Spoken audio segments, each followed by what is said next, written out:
5월의 햇살이 아파트 거실창을 가득 채웠습니다. 김영수는 남편 박정우와 함께 서울행 고속버스에 몸을 실었습니다. 어린이날 연휴를 맞아 장남 박진우의 집을 방문하는 길이었습니다. 70평생을 살아온 영순의 손에는 고향에서 직접 담근 된장과 깨끗이 씻은 나물이 든 보따리가 들려 있었습니다. 할머니, 현관문이 열리자마자 6살 손자 하늘이가 달려왔습니다. 작은 몸으로 영순의 허리를 꽉 껴안는 아이의 체온이 따뜻했습니다. 영순은 손자의 머리를 쓰다듬으며 미소 지었습니다. 이 순간만큼은 세상 모든 근심이 사라지는 것 같았습니다. 어머님, 아버님 어서 오세요. 며느리 지은이 앞치마를 두른 채 나왔습니다. 단정한 얼굴에 환한 웃음을 띤 그녀는 29의 젊은 나이였지만 시부모를 대하는 태도는 언제나 공손했습니다. 영수는 며느리의 손을 잡았습니다. 먼 길 오시느라 힘드셨죠? 얼른 들어오세요. 거실 소파에 앉아 지은이 차를 내왔습니다. 은은한 국화차 향이 방 안에 퍼졌습니다. 정호는 손자와 장난감 자동차를 가지고 놀기 시작했고 진우는 회사 일로 늦는다는 전화를 걸어왔습니다. 영수는 창밖을 바라보며 생각했습니다. 이렇게 평범한 일상이 얼마나 소중한지를요. 저녁 준비 시간이 되자 지은이 부엌으로 향했습니다. 영순도 일어나 따라갔습니다. 나도 도와줄게. 아니에요, 어머님. 그냥 앉아 계세요. 지은의 손놀림은 빠르고 능숙했습니다. 김치찌개가 보글보글 끓고 삼겹살이 지글지글 구워졌습니다. 상추와 깻잎도 정갈하게 담겨 나왔습니다. 영수는 며느리의 뒷모습을 보며 흐뭇했습니다. 아들이 좋은 사람을 만났다고 그렇게 생각해 왔습니다. 진우가 퇴근 후 집에 도착했을 때는 이미 식탁이 차려져 있었습니다. 가족 5명이 둘러앉았습니다. 하늘이가 할머니, 고기 구워주세요. 라며 제잘댔고 정호는 소주잔을 기울이며 아들과 이야기를 나눴습니다. 웃음소리가 끊이지 않는 저녁 식사였습니다. 식사가 거의 끝나갈 무렵이었습니다. 지은이 물잔을 천천히 내려놓더니 조심스럽게 입을 열었습니다. 어머님 요즘 노후 자금은 얼마나 준비하고 계세요? 순간 식탁의 공기가 미묘하게 변했습니다. 진우가 고개를 들었고 정호가 젓가락을 멈췄습니다. 영수는 며느리의 눈을 바라봤습니다.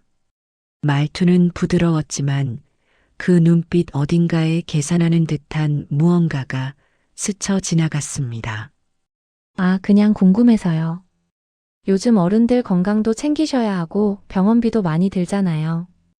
영수는 애써 웃음을 지었습니다. 그래, 걱정해줘서 고마워. 우리야, 뭐 그럭저럭 살고 있지. 대답은 그렇게 했지만 영순의 가슴 속에는 설명할 수 없는 불편함이 자리 잡았습니다. 왜 갑자기 그런 질문을 했을까요? 혹시 무슨 일이 있는 걸까요?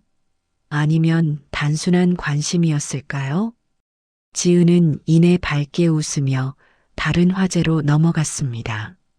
하지만 영순의 마음속에는 이미 작은 금이 생겨나고 있었습니다. 보이지 않는 그러나 분명히 존재하는 균열이었습니다. 밤이 깊어 손자가 잠들고 정호가 코를 골기 시작했을 때 영수는 침대에 누워 천장을 바라봤습니다. 어둠 속에서 며느리의 눈빛이 자꾸 떠올랐습니다. 그 짧은 질문 하나가 왜 이렇게 마음을 무겁게 만드는 걸까요? 영수는 고개를 저었습니다. 괜한 생각이야. 며느리가 날 걱정해서 그런 거겠지. 하지만 가슴 한편의 불안은 쉽게 사라지지 않았습니다. 마치 고요한 호수에 던져진 작은 돌멩이처럼 그 질문은 영순의 마음속에 잔잔한 파문을 일으키고 있었습니다. 그리고 그 파문은 앞으로 점점 커져갈 것이었습니다. 창밖으로 서울의 야경이 반짝였습니다. 수많은 불빛 아래 수많은 가족의 이야기가 흘러가고 있었습니다. 영수는 눈을 감았습니다. 내일은 다시 평온한 하루가 되기를 바라며 다음 날 아침은 맑았습니다. 영수는 일찍 일어나 거실 소파에 앉아 있었습니다. 창밖으로 아침 햇살이 부드럽게 들어왔습니다.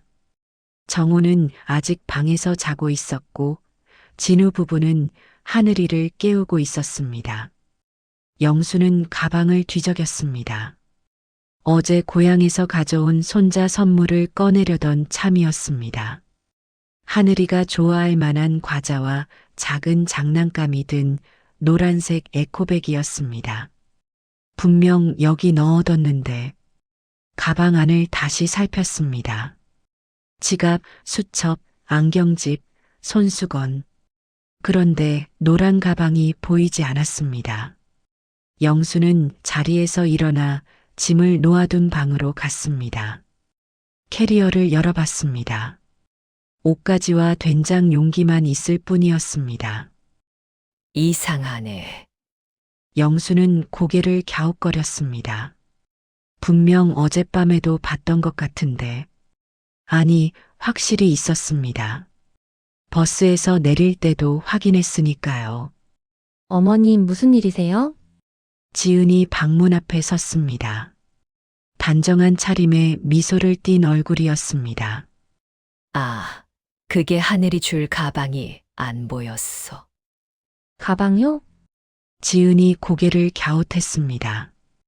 응, 노란색 작은 가방. 과자랑 장난감 넣은 거. 아, 지은은 잠시 생각하는 듯 하더니 부드럽게 말했습니다. 어머니 어제 저녁에 하늘이한테 주셨잖아요. 기억 안 나세요? 영순의 손이 멈췄습니다. 내가. 네. 밥 먹고 나서 거실에서 하늘이 무릎에 앉혔을 때요. 노란 가방 주시면서 할머니가 준비한 거야 하셨잖아요.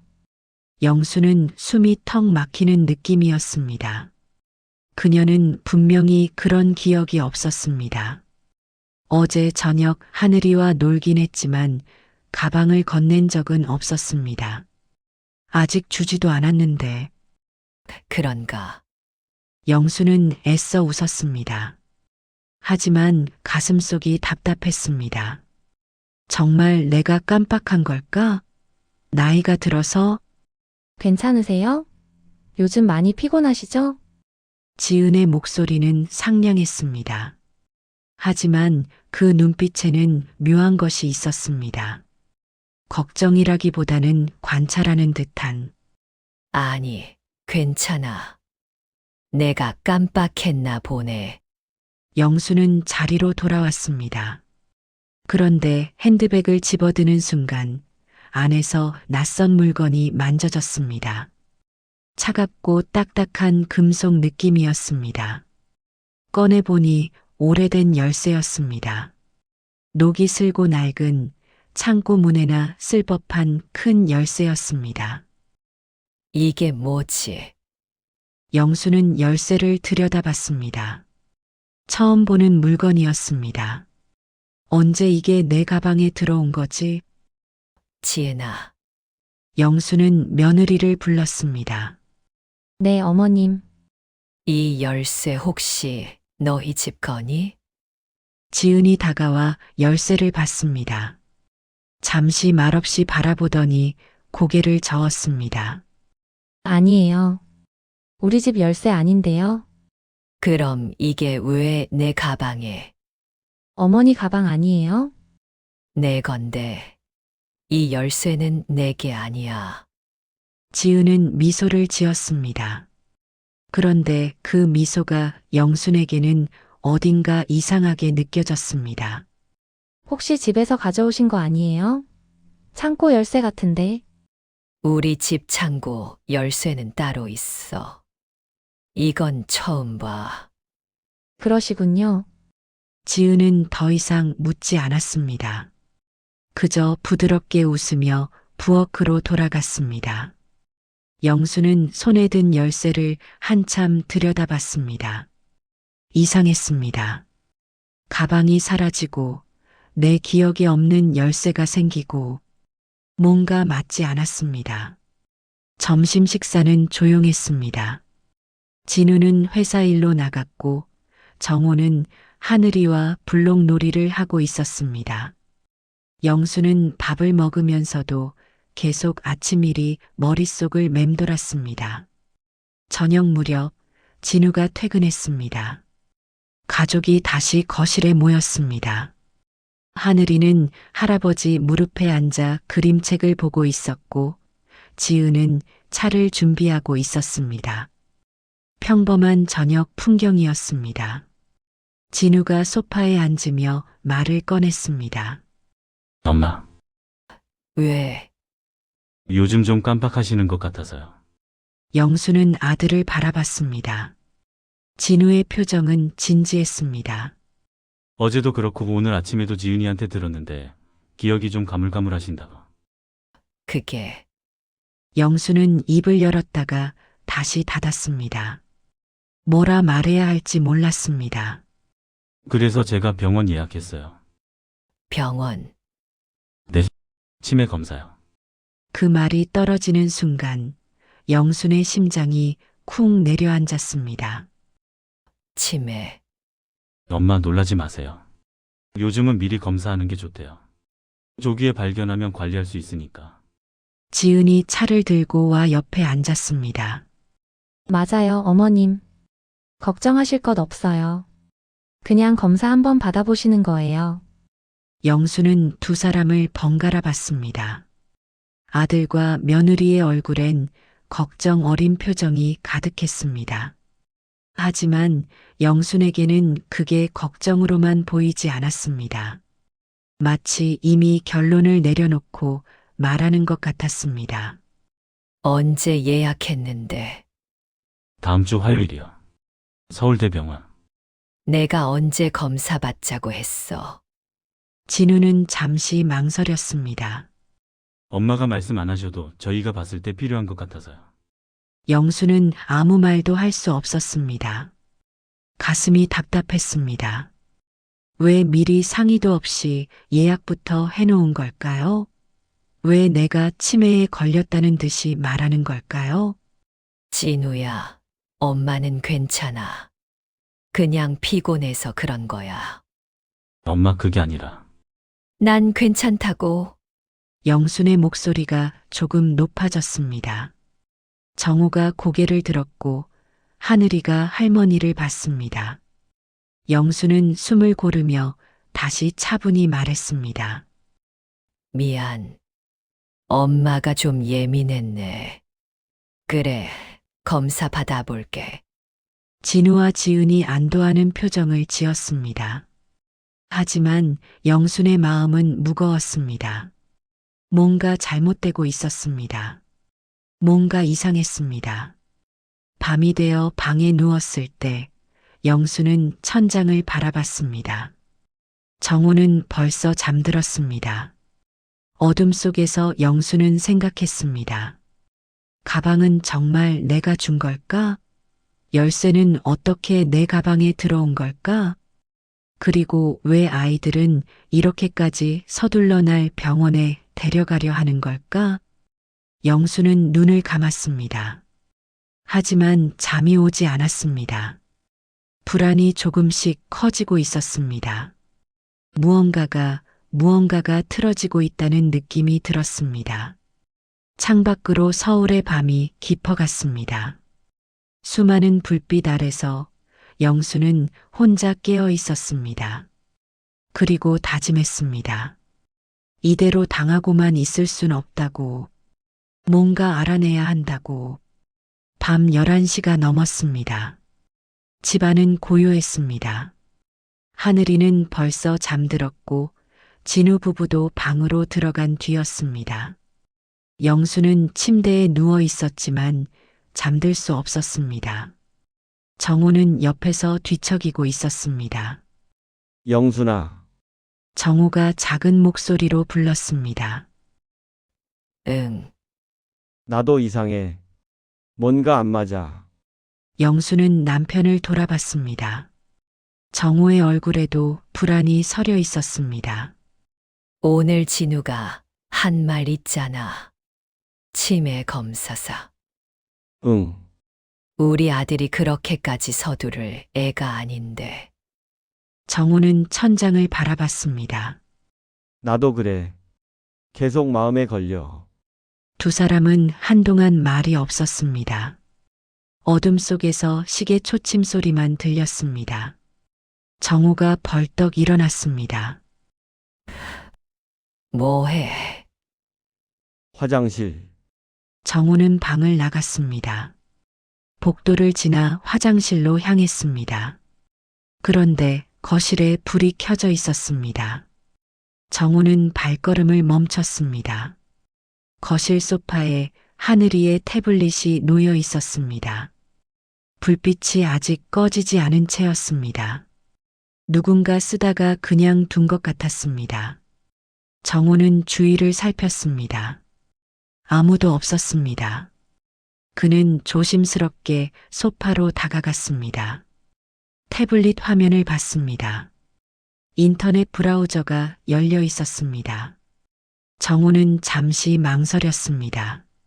하지만 이상한 느낌을 떨칠 수 없었습니다. 검색 기록 버튼을 눌렀습니다. 화면에 목록이 떴습니다. 정우의 눈이 커졌습니다. 부모 치매 진단 쉽게 받는 법. 치매 진단서 발급 조건. 성년 후견인 지정 절차. 성년 후견인 재산 관리 권한. 본인 동의 없이 요양원 입소. 요양시설 강제 입원 방법. 정우의 손이 떨렸습니다. 더 내려봤습니다. 특정 병원 이름이 보였습니다.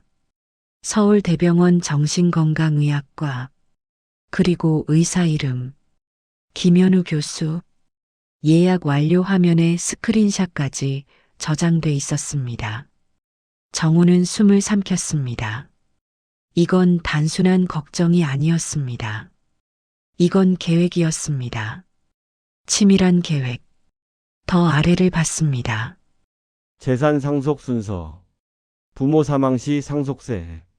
생명보험 수령 조건. 정우의 등에서 식은땀이 흘렀습니다. 가슴이 두근거렸습니다. 이게 무슨 의미인지 알 수 있었습니다. 그는 태블릿을 원래 자리에 두고 화장실로 갔습니다. 거울 앞에 섰습니다. 창백한 얼굴이 비쳤습니다. 손을 떨며 세면대를 잡았습니다. 이럴 수가. 정우는 물로 얼굴을 씻었습니다. 정신을 차려야 했습니다. 그리고 영순에게 알려야 했습니다. 방으로 돌아왔을 때 영순은 아직 깨어 있었습니다. 뭐 했어? 오래 걸렸네. 정우는 침대에 앉았습니다. 그리고 낮은 목소리로 말했습니다. 영순아, 큰일이야. 왜? 무슨 일인데? 정우는 자신이 본 것을 천천히 설명했습니다. 태블릿의 검색 기록, 치매 진단, 성년 후견인, 요양원, 재산, 보험. 영순의 얼굴이 하얗게 변했습니다. 그럴 리가. 내가 직접 봤어. 분명히. 우리 진우가 그럴 리 없어. 영수는 고개를 저었습니다. 하지만 목소리는 떨리고 있었습니다. 영순아, 이건 우연이 아니야. 가방 사라진 것도, 열쇠 나타난 것도, 갑자기 치매 검사 예약한 것도 다 연결돼 있어. 정호의 말에 영수는 입술을 깨물었습니다. 그럼 우리 어떻게 해? 일단 확인해 봐야 해. 확실하게. 어떻게? 정호는 잠시 생각했습니다. 저 애들 방 앞에서 들어보자. 무슨 말 하는지. 그게 다른 방법이 없어. 영수는 망설였습니다. 하지만 결국 고개를 끄덕였습니다. 두 사람은 침대에서 일어났습니다. 정호는 핸드폰을 주머니에 넣었습니다. 녹음 앱을 실행했습니다. 복도로 나왔습니다. 진우 부부 방은 복도 끝에 있었습니다. 문이 닫혀 있었습니다. 하지만 안에서 작은 목소리가 들렸습니다. 정호와 영수는 문 앞에 조심스럽게 섰습니다. 정호가 녹음 버튼을 눌렀습니다. 그래서 화요일에 가면 돼. 진우의 목소리였습니다. 김 교수님이 확실해? 지은의 목소리였습니다. 응. 돈 더 주면 진단서 써준대. 치매진다. 근거는? 며칠 더 관찰하면서 증거 만들면 돼. 기억 못하는 거 계속 만들고. 열쇠는? 그거 아빠 가방에 넣어둘 거야. 그럼 두 분 다 기억력 문제 있는 걸로 보이잖아. 정우는 숨을 멈췄습니다. 영수는 입을 손으로 막았습니다. 그 다음엔? 성년 후견인 지정. 그럼 재산 관리 권한 다 넘어와. 집은? 처분하면 돼. 5억은 되겠지? 보험은? 잠시 침묵이 흘렀습니다. 그리고 진우가 말했습니다. 아버지는 계단에서 넘어지게 하면 돼. 영순의 몸이 흔들렸습니다. 정우가 재빨리 부축했습니다. 사고로 만들면 보험금 나와. 2억. 위험하지 않아? 괜찮아. 병원 기록에도 어지럼증 있다고 써놨어. 자연스러운 사고야. 어머니는? 요양원 보내면 끝이야. 치매 진단 있으면 강제 입원 가능해. 지은의 웃음소리가 들렸습니다. 역시 당신이야. 치밀하네. 다 우리 미래를 위해서야. 하늘이 교육비도 필요하고. 정우는 녹음을 멈췄습니다. 더 들을 수 없었습니다. 그는 영순의 손을 잡았습니다. 가자. 어디로? 일단 여기서 나가야 해. 두 사람은 방으로 돌아와 급히 짐을 챙겼습니다. 소리나지 않게 조심했습니다. 옷가지와 지갑, 핸드폰, 꼭 필요한 것만 챙겼습니다. 정호가 현관문을 천천히 열었습니다. 삐걱 소리가 났습니다. 두 사람은 숨을 죽였습니다.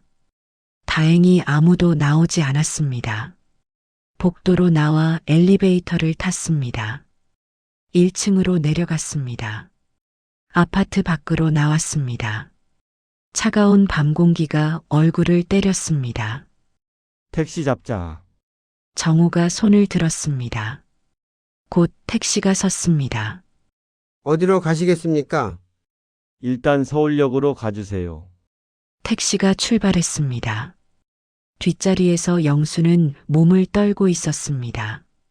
정우가 아내의 손을 잡았습니다. 괜찮아. 우리 빠져나왔어. 영수는 창밖을 봤습니다. 아파트가 멀어졌습니다. 아들이 사는 집이 점점 작아졌습니다. 눈물이 흘렀습니다. 소리 없이, 멈출 수 없이 내가 뭘 잘못했을까? 영순의 목소리는 떨렸습니다. 우리 진우를 내가 어떻게 키웠길래? 정우는 아무 말도 할 수 없었습니다. 그저 아내의 손을 꽉 잡았습니다. 택시는 밤거리를 달렸습니다. 서울의 불빛이 스쳐 지나갔습니다. 하지만 그 불빛은 더 이상 아름답지 않았습니다. 서울역에 도착했을 때는 자정이 넘은 시각이었습니다. 역사 안에는 사람이 많지 않았습니다. 두 사람은 벤치에 앉았습니다. 이제 어떻게 하지? 영순이 물었습니다. 정호는 핸드폰을 꺼냈습니다. 경찰에 신고해야 해. 경찰. 응. 녹음 파일 있잖아. 이건 살인 계획이야. 영수는 고개를 저었습니다. 그래도 우리 아들인데. 영순아. 정호가 아내를 똑바로 봤습니다. 저 아이는 우릴 죽이려고 했어. 돈 때문에. 영수는 입술을 깨물었습니다. 눈물이 다시 흘렀습니다. 알아. 그래도 정우는 아내를 안았습니다. 영수는 남편의 품에서 소리내어 울었습니다. 평생을 살면서 이렇게 무너진 적이 없었습니다. 한참을 울고 나서 영순이 고개를 들었습니다. 신고하자. 당신 말이 맞아. 정말? 응. 이대로 당할 순 없어. 우리도 살아야지. 정우는 고개를 끄덕였습니다. 그리고 핸드폰을 들었습니다. 111을 눌렀습니다. 새벽 서울역. 두 노인은 벤치에 앉아 경찰을 기다렸습니다. 차가운 형광등 불빛 아래서. 하지만 그들의 눈에는 포기하지 않겠다는 빛이 있었습니다. 아들을 잃는다 해도, 손자를 볼 수 없게 된다 해도 최소한 살아남아야 한다는 결심이었습니다. 사흘이 지났습니다. 영순과 정호는 고향으로 내려가지 않았습니다. 서울의 작은 여관에 머물렀습니다. 경찰 조사를 받았고 변호사와도 상담했습니다. 녹음 파일을 제출했습니다. 태블릿 검색 기록도 캡처해서 넘겼습니다. 확실한 증거입니다. 살인 예비 혐의로 입건 가능합니다. 경찰의 말이었습니다. 하지만 영순의 마음은 무거웠습니다. 아들이 범죄자가 된다는 현실이 믿기지 않았습니다. 한번 만나보시는 게 어떻습니까? 변호사가 제안했습니다. 직접 대면해서 증거를 보여주세요. 그들이 어떻게 반응하는지 보는 것도 중요합니다. 정우는 고개를 끄덕였습니다.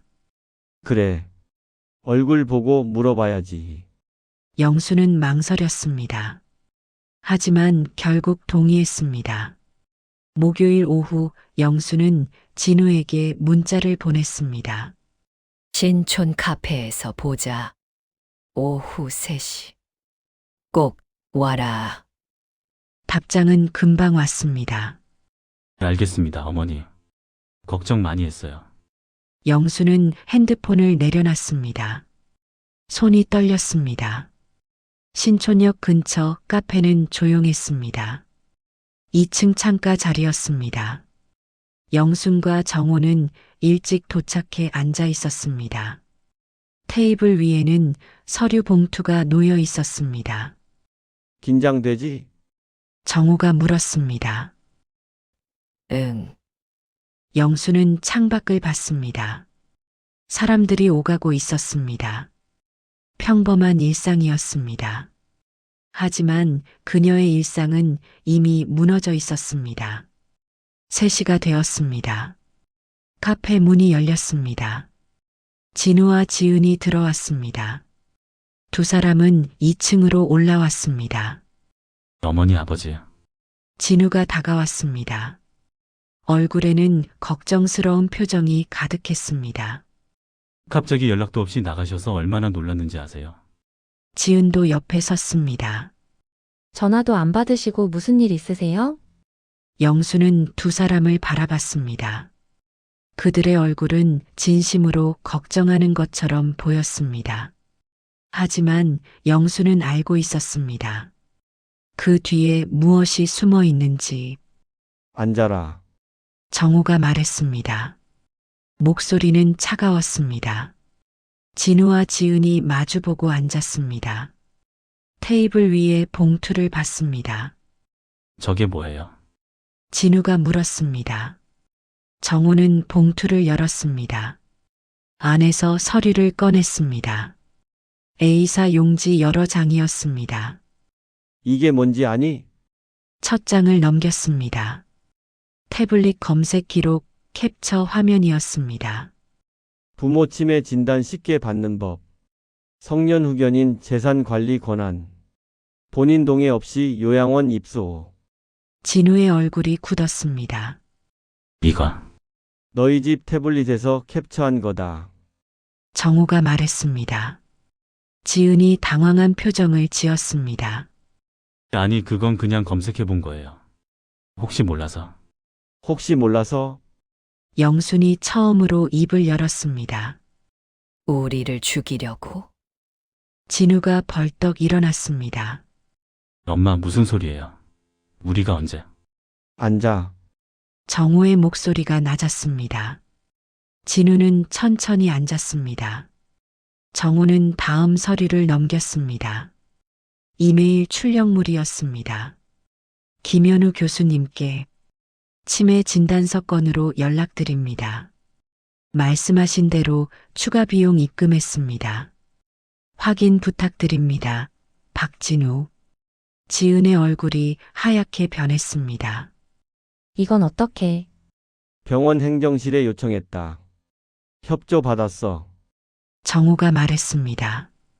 진우는 아무 말도 하지 못했습니다. 입술만 파르르 떨렸습니다. 아직 끝이 아니야. 정우는 핸드폰을 꺼냈습니다. 블루투스 스피커를 테이블에 놓았습니다. 그리고 재생 버튼을 눌렀습니다. 스피커에서 소리가 흘러나왔습니다. 김 교수님이 확실해? 돈 더 주면 진단서 써준대. 치매 진단. 진우의 목소리였습니다. 선명했습니다. 카페 안에 울려 퍼졌습니다. 주변 손님들이 고개를 돌렸습니다. 근거는? 며칠 더 관찰하면서 증거 만들면 돼. 기억 못하는 거 계속 만들고. 지은과 아들 진우의 목소리였습니다. 지은이 의자에서 일어나려 했습니다. 하지만 다리에 힘이 풀렸습니다. 다시 주저앉았습니다. 녹음은 계속되었습니다. 아버지는 계단에서 넘어지게 하면 돼. 사고로 만들면 보험금 나와. 이어. 카페 안이 조용해졌습니다. 모든 손님이 이쪽을 보고 있었습니다. 진우가 벌떡 일어났습니다. 이게 무슨 증거라고. 닥쳐. 정우가 소리쳤습니다. 평생 조용히 살아온 정우가 처음으로 목소리를 높였습니다. 내가 내 아들이야? 날 죽이려고 한 놈이? 진우는 말이 없었습니다. 고개를 숙였습니다. 어머니만 시설에 넣으면 끝나. 녹음 파일의 마지막 문장이었습니다. 정우가 재생을 멈췄습니다. 영수는 아들을 바라봤습니다. 눈물이 흘렀습니다. 하지만 목소리는 단호했습니다. 진우야, 엄마한테 뭐가 그렇게 모자랐니? 진우는 대답하지 않았습니다. 돈이 필요하면 말을 하지. 왜 이렇게까지? 엄마는 몰라요. 진우가 고개를 들었습니다. 눈이 충혈되어 있었습니다. 하늘이 교육비 집값 빚다 감당이 안 돼요. 그래서 부모를 죽여? 정우가 말했습니다. 우리가 죽으면 내가 편해져?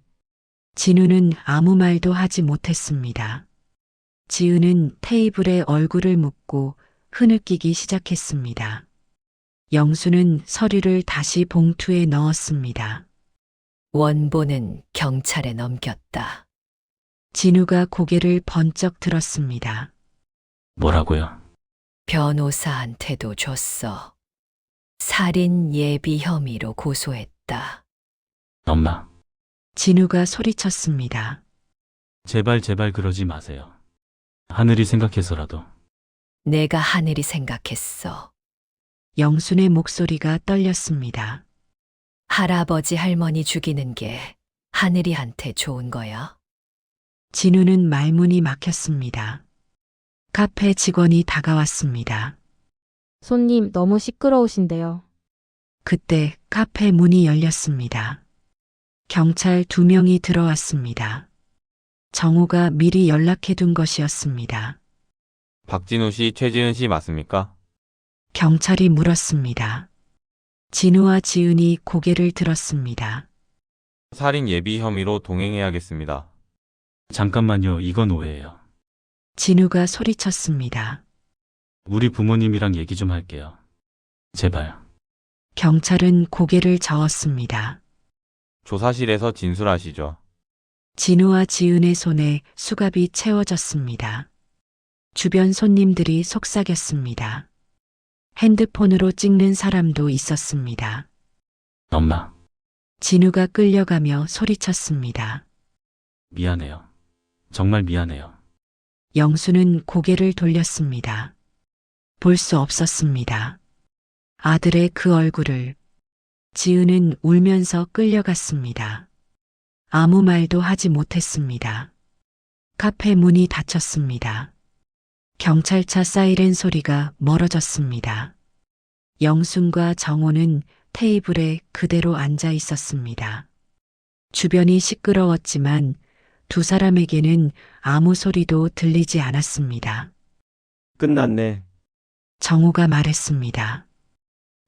응. 영수는 창밖을 봤습니다.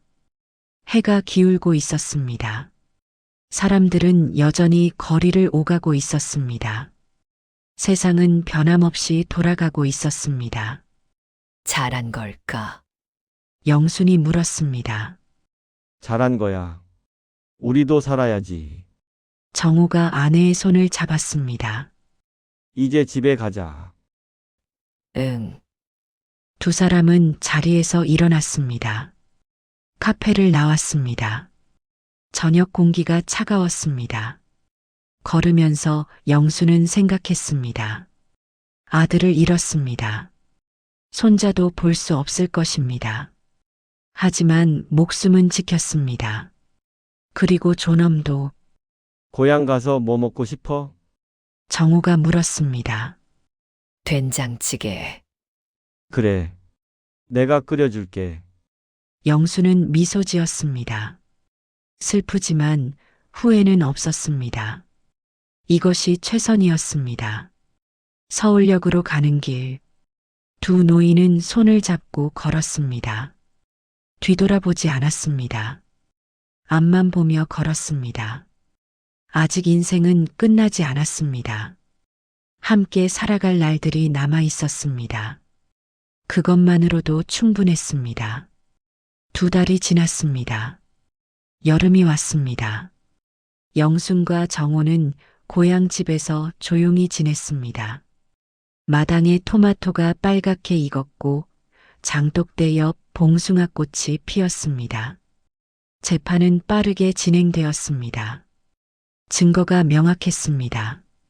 진우와 지은은 살인 예비 및 사기 미수로 기소되었습니다. 변호사는 선처를 호소했지만 법원은 엄정했습니다. 징역 3년을 선고합니다. 판결문이 낭독되는 동안 영수는 방청석에 앉아 있었습니다. 아들의 뒷모습을 봤습니다. 수갑을 찬 손, 고개를 숙인 어깨. 그것이 마지막이었습니다. 법정을 나오며 영수는 울지 않았습니다. 이미 눈물은 다 흘렸습니다. 이제는 살아가야 할 시간이었습니다. 그런데 일주일 후 아동보호 전문기관에서 연락이 왔습니다. 하늘이 할머니를 찾고 있습니다. 상담원의 말이었습니다. 지금 일시보호시설에 있는데요. 계속 할머니 할아버지 이야기를 해요. 영순의 가슴이 뛰었습니다. 만나볼 수 있을까요? 물론입니다. 오히려 좋습니다. 아이가 안정을 찾으려면 가족이 필요해요. 다음 날 영순과 정호는 서울로 올라갔습니다. 아동보호시설은 조용한 주택가에 있었습니다. 작은 정원이 있는 2층 건물이었습니다. 상담원이 나와 맞았습니다. 어서 오세요. 하늘이가 기다리고 있어요. 안으로 들어갔습니다. 복도를 지나 작은 방으로 갔습니다. 문이 열렸습니다. 할머니, 하늘이가 달려왔습니다. 영순의 허리를 꽉 안았습니다. 작은 몸이 떨리고 있었습니다. 하늘아. 영수는 손자의 머리를 쓰다듬었습니다. 눈물이 났습니다. 참을 수 없었습니다. 할머니, 나 집에 가고 싶었어. 하늘이 얼굴을 들었습니다. 빨간 눈으로 할머니를 봤습니다. 엄마, 아빠는 안 와? 영수는 입술을 깨물었습니다. 뭐라 설명해야 할까요? 6살 아이에게 하늘아, 엄마 아빠는 지금 못 봐. 왜? 어른들 일이 있어서. 하늘이는 고개를 끄덕였습니다. 아이는 다 아는 것 같았습니다. 무언가 잘못되었다는 것을. 그럼 할머니랑 살 수 있어? 그래, 할머니, 할아버지랑 살자. 하늘이가 환하게 웃었습니다. 그 웃음에 영순의 마음이 녹았습니다. 상담이 이어졌습니다. 양육권 이전 절차가 필요했습니다. 서류를 작성하고 면담을 받았습니다. 가정조사도 나왔습니다. 손자를 키우실 수 있으시겠습니까? 조사원이 물었습니다. 물론입니다. 정우가 대답했습니다. 나이가 많지 않으시냐고요? 하늘이를 사랑하는데 나이가 무슨 상관입니까? 조사원은 미소 지었습니다. 좋은 말씀입니다. 한 달 후 법원의 결정이 나왔습니다. 양육권을 조부모에게 인정합니다. 영순과 정호는 하늘이를 데리고 고향으로 내려왔습니다. 기차에서 하늘이는 창밖을 봤습니다. 할머니, 여기가 할머니 집이야? 응, 이제 하늘이 집이기도 해. 진짜? 진짜. 하늘이가 손뼉을 쳤습니다. 집에 도착했을 때는 저녁 무렵이었습니다. 마당에 석양이 지고 있었습니다. 영수는 하늘이에게 방을 보여줬습니다. 이 방에서 자면 돼. 우와, 넓어. 하늘이가 방 안을 뛰어다녔습니다. 웃음소리가 집안에 가득했습니다. 오랜만에 들어보는 소리였습니다. 저녁을 먹고 하늘이를 재웠습니다. 영수는 작은 손을 잡고 자장가를 불렀습니다.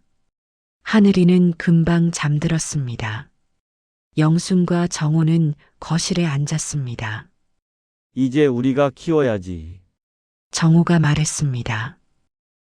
그래. 잘 키우자. 힘들 텐데 괜찮겠어? 괜찮아. 우리 할 수 있어.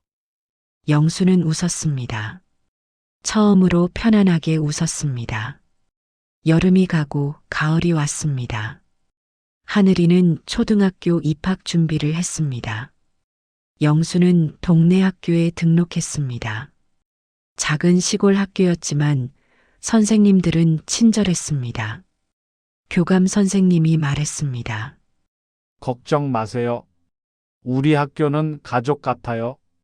입학식 전날 세 사람은 장을 보러 나갔습니다. 문구점에 들렀습니다.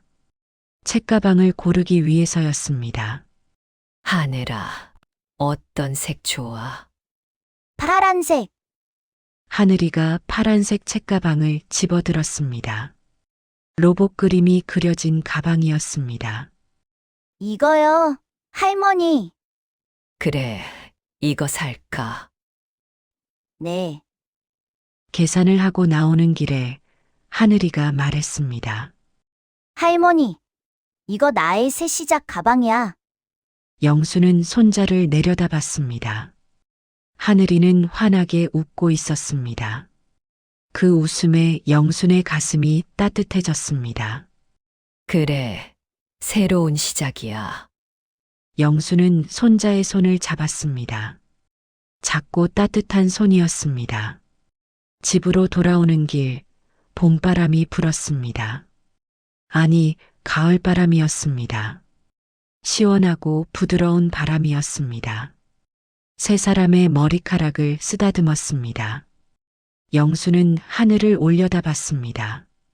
구름 한 점 없이 맑았습니다. 가족이든 아니든 믿음은 행동으로 증명되는 거야. 영수는 생각했습니다. 하지만 사랑은 다시 시작할 용기를 준다. 아들을 잃었습니다. 그것은 평생 아픔으로 남을 것입니다. 하지만 손자를 얻었습니다. 새로운 가족이 생겼습니다. 그리고 다시 살아갈 이유가 생겼습니다. 집에 도착했을 때 정우가 저녁 준비를 하고 있었습니다. 된장찌개 냄새가 났습니다. 할아버지, 뭐해요? 하늘이가 부엌으로 달려갔습니다. 밥하지. 하늘이 좋아하는 계란말이도 만들 거야. 우와, 하늘이의 웃음소리가 다시 들렸습니다. 영수는 거실에 서서 그 소리를 들었습니다. 눈물이 났습니다. 하지만 슬픈 눈물은 아니었습니다. 저녁 식사를 하며 세 사람은 이야기를 나눴습니다. 할머니, 학교 가면 친구 사귈 수 있어? 물론이지. 하늘이 착하니까 친구 많이 생길 거야. 할아버지도 학교 같이 가요? 아니, 할머니가 데려다 줄 거야. 그럼 할아버지는 뭐 해요? 할아버지는 집에서 밭 일하고 하늘이 올 때까지 기다리지. 하늘이가 웃었습니다. 좋아요. 밤이 되어 하늘이를 재우고 영순과 정호는 마당에 나왔습니다. 별이 총총했습니다. 잘 살 수 있을까? 영순이 물었습니다. 잘 살 거야. 우리가 있잖아. 정호가 아내의 어깨를 감쌌습니다. 힘들면 말해. 혼자 안 힘들어도 돼. 고마워. 두 사람은 한참 동안 별을 봤습니다. 바람이 불었습니다. 풀벌레 소리가 들렸습니다. 평화로운 밤이었습니다. 다음 날 아침 하늘이는 일찍 일어났습니다. 할머니, 학교 연습하러 가요. 연습. 네, 학교 가는 길 연습이요. 영수는 웃으며 손자의 손을 잡았습니다. 파란색 책가방을 메고 둘은 집을 나섰습니다. 학교까지는 10분 거리였습니다. 걸으면서 하늘이는 계속 제잘거렸습니다. 꽃 이야기, 나비 이야기, 구름 이야기. 영수는 고개를 끄덕이며 들었습니다. 학교 앞에 도착했습니다. 여기가 하늘이 학교야. 크다. 하늘이가 눈을 반짝였습니다. 내일부터 여기 다니는 거예요? 응. 좋아요. 하늘이가 깡충깡충 뛰었습니다. 영수는 그 모습을 보며 미소 지었습니다. 집으로 돌아오는 길 영수는 생각했습니다. 인생은 참 알 수 없다고. 슬픔 뒤에 기쁨이 오고 절망 뒤에 희망이 온다고. 아들은 떠났습니다. 하지만 손자는 남았습니다. 그리고 그것만으로도 충분했습니다. 집에 도착하니 정호가 마당에서 꽃을 심고 있었습니다. 뭐 심어? 봉선아. 하늘이 좋아할 것 같아서. 영수는 남편 옆에 앉았습니다. 두 사람은 말없이 흙을 만졌습니다. 햇살이 따뜻했습니다. 우리 잘할 수 있겠지. 영순이 물었습니다. 당연하지. 우리 함께잖아. 정호가 아내를 봤습니다. 주름진 얼굴에 미소가 번졌습니다. 영순도 웃었습니다. 그리고 다짐했습니다. 하늘이를 잘 키우겠다고, 사랑으로 키우겠다고, 상처받지 않게 키우겠다고. 가족이란 무엇일까요? 피로 이어진 것이 가족일까요? 아니면 사랑으로 이어진 것이 가족일까요? 영수는 이제 알 것 같았습니다. 가족은 함께 살아가기로 선택한 사람들이라고, 서로를 지키기로 약속한 사람들이라고. 하늘이가 마당으로 뛰어나왔습니다. 할머니, 할아버지 뭐 해요? 꽃 심어. 하늘이 꽃. 내 꽃이요? 응. 하늘이가 환하게 웃었습니다. 그 웃음이 마당 가득 퍼졌습니다. 영수는 손자를 안아 올렸습니다. 가벼운 몸이었습니다. 하지만 그 무게가 영순에게는 세상보다 무거웠습니다. 소중했습니다. 사랑해, 하늘아. 나도 사랑해요, 할머니. 세 사람은 마당에서 꽃을 심었습니다. 봉선화 씨앗을 흙에 묻었습니다. 물을 주었습니다. 햇살이 비쳤습니다. 그날 봄바람이 불었습니다. 아니, 가을바람이었습니다. 계절은 중요하지 않았습니다. 중요한 건 함께 있다는 것이었습니다. 영수는 하늘을 올려다봤습니다. 구름이 천천히 흘러갔습니다. 새들이 날아갔습니다. 세상은 계속 흘러갑니다. 슬픔도 기쁨도. 하지만 사랑은 남습니다. 그리고 그 사랑이 우리를 다시 일으켜 세웁니다. 영수는 다짐했습니다. 포기하지 않겠다고, 살아가겠다고, 하늘이와 함께. 그것이 영순의 새로운 시작이었습니다.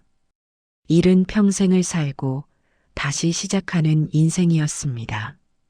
할머니, 저 꽃 언제 피어요? 하늘이가 물었습니다. 조금 있으면, 기다리면 펴. 기다릴게요. 하늘이가 웃으며 말했습니다. 영순도 웃었습니다. 그래, 기다리면 핍니다. 꽃도 희망도. 그날 저녁 세 사람은 함께 저녁을 먹었습니다. 웃음이 넘쳤습니다. 따뜻한 밥상이었습니다. 창밖으로 별이 떴습니다. 반짝이는 별들. 그 별빛 아래 새로운 가족이 시작되고 있었습니다. 사랑은 끝나지 않습니다. 형태를 바꿀 뿐입니다. 그리고 다시 시작할 용기를 줍니다. 영수는 그것을 믿었습니다. 그리고 살아갈 것입니다. 하늘이와 정우와 함께 끝까지. 끝까지 시청해주셔서 감사합니다. 구독과 좋아요는 큰 힘이 됩니다.